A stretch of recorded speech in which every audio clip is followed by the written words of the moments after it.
जैसा कि आप सबको पता है कि हाल ही में जयपुर में इलेक्ट्रिफिकेशन काम पूरा हो चुका है। वहाँ CRS ट्रायल्स भी सक्सेसफुली कंडक्ट किए गए हैं। फिर शुभारंभ समारोह में माननीय रेल मंत्री श्री पीयूष गोयल जी ने WAG-12 को हरी झंडी भी दिखाई और इसी दिन मिनिस्ट्री ऑफ रेलवे ने रेलवे इलेक्ट्रिफिकेशन को लेकर कुछ ताज़ा आंकड़े जारी किए।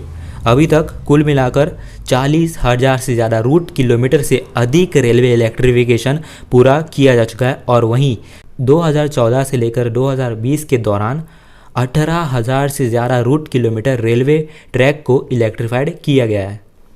चलिए शुरू करते हैं आज की वीडियो को। आज हम बात करने वाले हैं यशवंतपुर हुबली लेटेस्ट इलेक्ट्रिफिकेशन और डबलिंग अपडेट्स के बारे में। उसके बाद हम बात करेंगे लौंडा हुबली बेलगांव सेक्शन के डबलिंग और इलेक्ट्रिफिकेशन अपडेट्स के बारे में, वो भी इन शॉर्ट।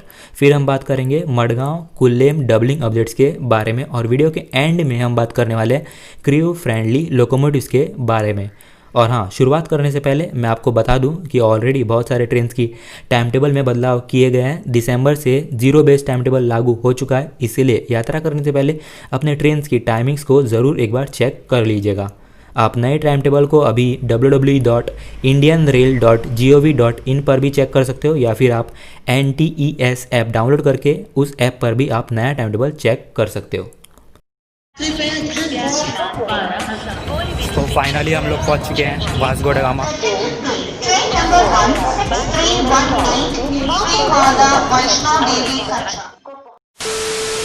चलिए शुरू करते हैं और बात करते हैं हुबली यशवंतपुर डबलिंग के बारे में। तो यहाँ पर यशवंतपुर तुमकुरू ऑलरेडी एक डबल लाइन सेक्शन है, यानी डबलिंग का काम बहुत पहले ही यहाँ पर किया जा चुका है। तुमकुरू अरसीकेरे लगभग 100 किलोमीटर का सेक्शन है और यहाँ पर 90% डबलिंग का काम पूरा हो चुका है। जी हाँ, 90%। पर अभी भी यहाँ पर कुछ ऐसे जगह यानी कुछ पैचेस ऐसे हैं जहाँ पर डबलिंग का काम अभी बाकी है और बहुत जल्द काम पूरा कर लिया जाएगा और हो सकता है कि आने वाले अगले कुछ महीनों में हमें यहाँ पर CRS इंस्पेक्शन कंडक्ट करते हुए देखने को मिल जाए। आगे चलते हैं और बात करते हैं अरसीकेरे चिका जाजूरी सेक्शन के बारे में, जो है 113 किलोमीटर लंबा। तो यहाँ पर डबलिंग का काम बहुत पहले ही किया जा चुका है, यानी ये पूरा सेक्शन ऑलरेडी एक डबल लाइन सेक्शन है। अब बात करते हैं चिका जाजूरी अमरावती कॉलोनी जंक्शन के बारे में, जो है सिर्फ 46 किलोमीटर लंबा और यहाँ पर 42 से लेकर 44 किलोमीटर ट्रैक डबलिंग का काम ऑलरेडी पूरा किया जा चुका है, यानी अभी सिर्फ यहाँ पर थोड़ा सा काम बाकी है। बहुत जल्द ये काम भी पूरा कर लिया जाएगा। आगे बढ़ते हैं और बात करते हैं अमरावती कॉलोनी जंक्शन यानी दावनगेरे हुबली सेक्शन के बारे में। तो यहाँ पर दावनगेरे हरिहर के बीच ट्रैक डबलिंग का काम बहुत पहले ही पूरा कर लिया गया था। अब आगे चलते हैं और बात करते हैं इस रूट के इलेक्ट्रिफिकेशन के बारे में। इलेक्ट्रिफिकेशन और डबलिंग के बारे में मैंने आपको साथ साथ इसलिए नहीं बताया क्योंकि आप में से बहुत लोगों की शिकायत रहती है कि जब मैं दोनों साथ में बताता हूँ तो आप में से बहुत लोगों को कन्फ्यूजन हो जाता है, इसीलिए मैंने पहले डबलिंग के बारे में बताया। अब मैं आपको इलेक्ट्रिफिकेशन के बारे में बताने वाला हूँ। तो शुरुआत करते हैं और बात करते हैं यशवंतपुर चिकबनावरा सेक्शन से, जो कि 10 किलोमीटर लंबा है और यहाँ पर इलेक्ट्रिफिकेशन काम बहुत पहले ही पूरा कर लिया गया था।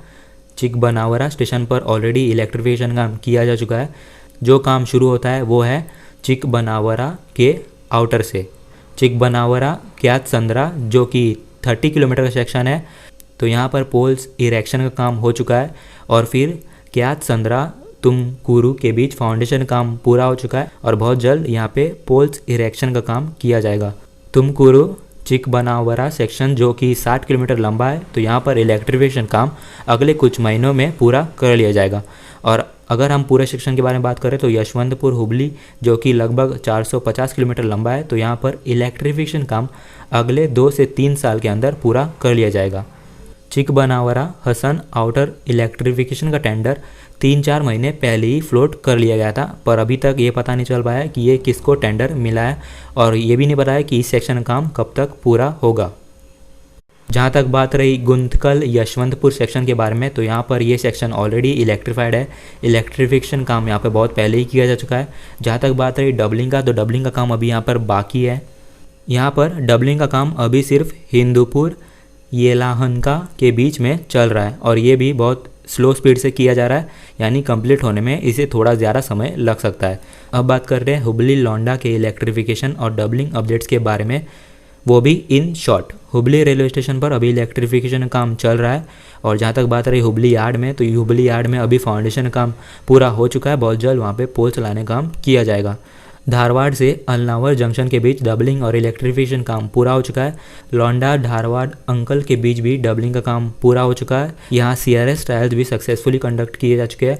अलनावर के बाद इलेक्ट्रिफिकेशन काम बाकी है, पर बहुत तेज़ी से यहाँ पे काम किया जा रहा है और बहुत जल्द काम पूरा हो जाएगा। और पोल्स लगने का काम भी शुरू हो चुका है अलनावर लौंडा के बीच में। अगर समराइज़ करके बताऊं तो अंकल से लौंडा के बीच डबलिंग का काम पूरा हो चुका है। धारवाड़ से लेकर अलनावर तक डबलिंग और इलेक्ट्रिफिकेशन काम दोनों काम पूरा हो चुका है।